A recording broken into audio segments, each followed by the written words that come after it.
Fee reimbursement సమస్య కేవలం విద్యార్థుల కళాశాలల యాజమాన్యాల సమస్య మాత్రమే కాదు, ఇదొక సామాజిక సమస్య అని పలువురు వక్తలు, రాజకీయ పార్టీ నాయకులు తెలిపారు. కాంగ్రెస్ ప్రభుత్వానికి అసలు విద్యనే ప్రియారిటీ కాదని, విద్యా వ్యవస్థను నాశనం చేస్తున్నారని ఆరోపించారు.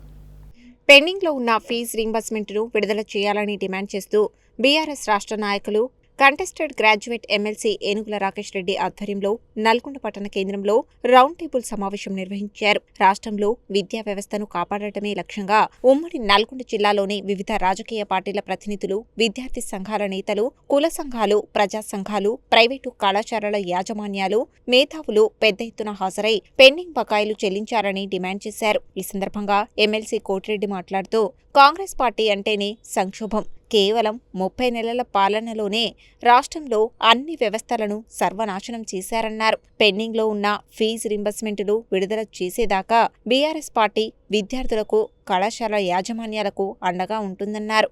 శాసన మండలిలో ఈ సమస్యపై తన వంతు పోరాటం చేసి కాంగ్రెస్ ప్రభుత్వం మెడలు వంచేలా కృషి చేస్తామని భరోసా ఇచ్చారు. మాజీ ఎమ్మెల్యే కంచర్ల భూపాల్రెడ్డి మాట్లాడుతూ 10 ఏళ్లు అధికారానికి దూరమైన కాంగ్రెస్ ప్రభుత్వం ఎక్కడ అధికారం పోతుందేమో అన్న భయంతో నోటికొచ్చిన హామీ ఇచ్చి అధికారంలోకి వచ్చారని, వచ్చిన మొదటి రోజు నుండే సంపాదనే లక్ష్యంగా తీవ్ర అవినీతికి పాల్పడుతున్నారని ఆరోపించారు.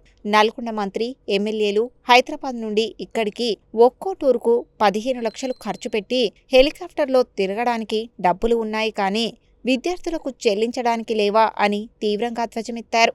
నల్గొండ జిల్లా కేంద్రంగా ఈ ఫీజు రీయింబర్స్మెంట్పై 10,000 మంది విద్యార్థులతో, తల్లిదండ్రులతో కాంగ్రెస్ ప్రభుత్వాన్ని వణికించేలా పెద్ద ఎత్తున ఉద్యమం చేపడతామని అన్నారు. ఏనుగుల రాకేష్ రెడ్డి మాట్లాడుతూ ఫీజు రీయింబర్స్మెంట్ సమస్య కేవలం విద్యార్థుల, కళాశాలల యాజమాన్యాల సమస్య మాత్రమే కాదు, ఇదొక సామాజిక సమస్య అని అన్నారు. మూసీ ప్రక్షాళనకు, ఫ్యూచర్ సిటీకి లక్షల కోట్ల రూపాయలు వస్తాయని, కానీ పేద, మధ్యతరగతి బిడ్డల చదువులకు ఫీజు రీయింబర్స్మెంట్ ఇవ్వడానికి డబ్బులు లేవనడం దుర్మార్గమన్నారు.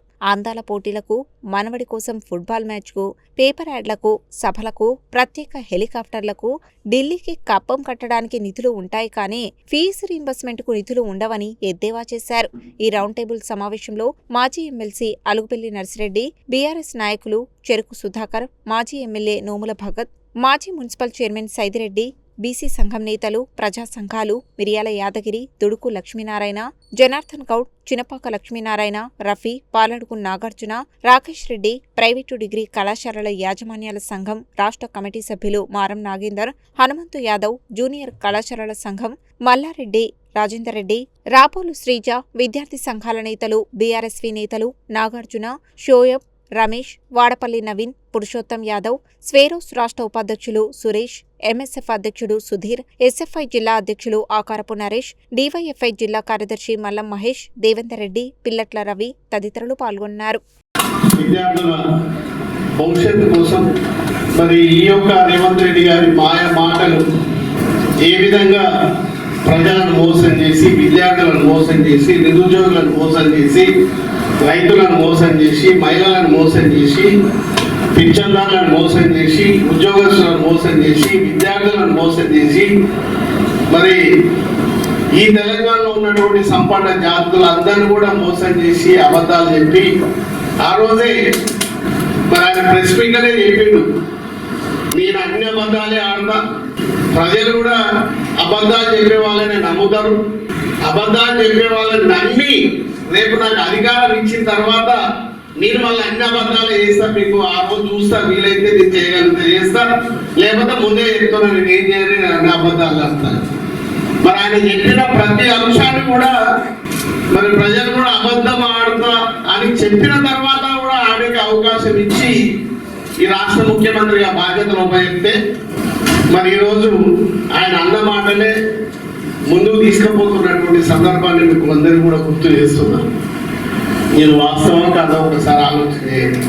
ఈరోజు మనిషికి 2 కాంప్లైంట్లను ఈ యొక్క వ్యవస్థలో గవర్నమెంట్, అదేవిధంగా ప్రైవేట్, ఈ 2 కూడా ఇంపార్టెంట్. గవర్నమెంట్ అంటేనేమో ప్రభుత్వమే డబ్బు ఖర్చు పెట్టుకుంటూ ప్రజల శ్రేయస్సు కోసం ముందుకు తీసుకుపోవాల్సినటువంటి బాధ్యత ప్రభుత్వ పరంగా నడిపిస్తూ మరి ముందుకు పోతుంటది వ్యవస్థ, విద్యా వ్యవస్థ.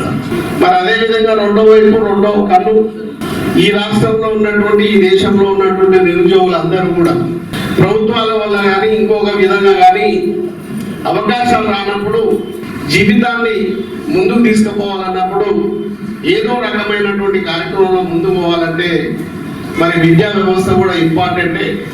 వీలైతే మరి విద్య ద్వారా 10 మందికి ఉపయోగపడవచ్చు, నా జీవితాన్ని కూడా ముందుకు తీసుకుపోవచ్చు అని ఎంతో మంది నిరుద్యోగులు ఈ యొక్క తెలంగాణ రాష్ట్రంలో కాలేజీలు, డిగ్రీ కాలేజీలు, ఇంటర్ కాలేజీలు, స్కూల్స్ పెట్టుకున్నటువంటి సందర్భాన్ని గుర్తు చేస్తున్నాం. ఇంతకుముందు పెద్దలు భూపాల్ రెడ్డి గారు చెప్పారు, రచ్చరంబోలో చేసేటువంటి ఒక కార్యక్రమం చేపడదామని చెప్పేసి అంతిమంగా వారు ఒక కార్యాచరణ ప్రకటించింది. కాబట్టి ఆ కార్యాచరణ సందర్భంగా కూడా మళ్ళొకసారి మనకు మాట్లాడుకునేటువంటి అవకాశం ఉంటుంది. కాబట్టి మళ్ళొకసారి ఈ అంశాన్ని మళ్ళీ విస్తృతంగా మాట్లాడుకోవడమే కాదు, దీన్ని ఎట్లా పరిష్కారం చేయాలనేటువంటి ఆలోచనకు మనందరం కూడా శ్రీకారం చుట్టాల్సిందే ఈ సందర్భంగా నేను మీ అందరికీ కూడా విజ్ఞప్తి చేస్తున్నాను.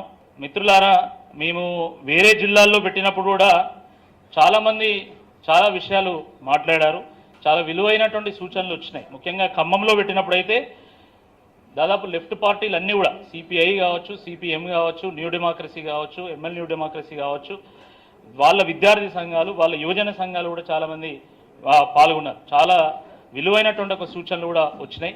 ఇవన్నీ కూడా మేము మా నాయకులు కేటీఆర్ గారికి మేము అందజేసి ఈ అన్ని సమావేశాలు అయిపోయిన తర్వాత వీటన్నిటిని క్రోడీకరించి మరి గవర్నర్ గారికి కూడా ఒక రిప్రజెంటేషన్ ఇవ్వాలనేటువంటి ఆలోచన కూడా మేము చేస్తున్నాం. దాని తర్వాత మా పార్టీ కూడా అంటే స్టేట్ వైడ్ ఒక కార్యాచరణ ప్రకటించాలనేటువంటి ఆలోచనలో కూడా ఉందని చెప్పి ఈ సందర్భంగా నేను మీకు మనవి చేస్తా ఉన్నాను.